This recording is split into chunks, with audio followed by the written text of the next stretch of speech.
Hi friends, welcome to Keerthidev 1517 channel.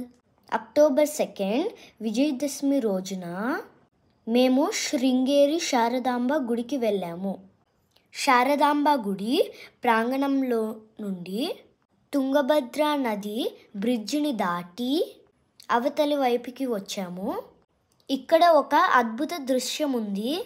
దాని గురించి నేను నాకు తెలిసినంత వివరిస్తాను. ఒకసారి శంకరాచార్యుల వారు కైలాసానికి వెళ్ళినప్పుడు పరమశివుడు పార్వతీదేవితో కలిసి శంకరాచార్యుల వారికి ఒక గణపతిని మరియు 5 శివలింగాలని ఇవ్వడం జరిగింది. వాటిని శంకరాచార్యుల వారు కైలాసం నుంచి భూలోకానికి తెచ్చి అందులో గణపతిని మరియు ఒక శివలింగాన్ని శృంగేరి శారదాంబ పీఠంలో ఉంచడం జరిగింది.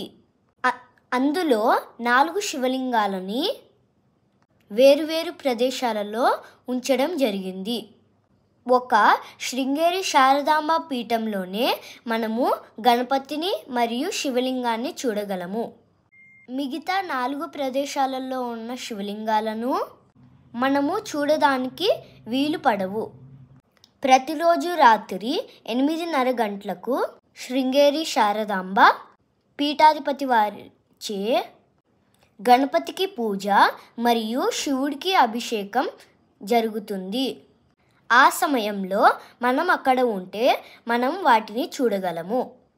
ఇక్కడ మనము పరమశివుడు పార్వతీదేవితో కలిసి శంకరాచార్యుల వారికి ఇస్తున్న దృశ్యం చూడవచ్చు.